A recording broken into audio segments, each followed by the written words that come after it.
రాత్రి 3 చార్మినార్ దగ్గర పాత గల్లీలో శ్యామ్ ఒక్కడే నడుస్తున్నాడు. ఒకరోజు భారీగా వర్షం పడుతుంది. గల్లీలో నీళ్లు నిలిచిపోయాయి. అక్కడ అతనికి ఒక విషయం గమనించాడు. ఎంత నడిచినా అదే కుక్క అతని వెనకాలే వస్తుంది.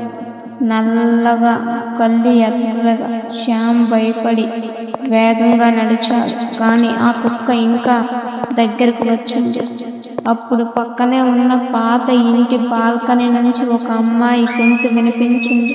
వెనక్కి తిరిగి చూడక శ్యామ్ ఆగిపోయాడు.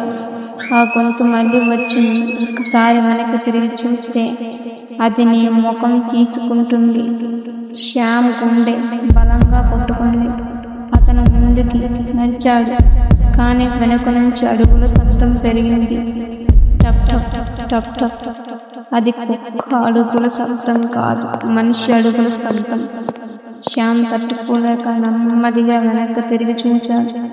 అక్కడ కుక్క లేదు. దానికి బదులుగా అచ్చం శ్యామ్ లాగే కనిపించే ఒక మనిషి నిలబడి ఉన్నాడు.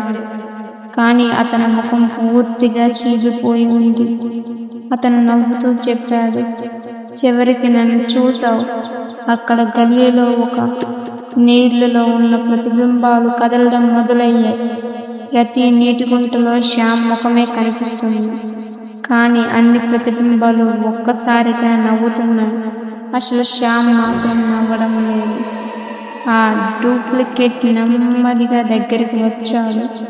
ఇప్పటి నుంచి నేను బయట బ్రతుకుతా, నువ్వు లోపల ఉంటావు, అంతే. గల్లీ మొత్తం చీకటిగా మారింది. మరుసటి రోజు ఉదయం ఆ గల్లీలో శ్యామ్ నడుస్తూ కనిపించాడు.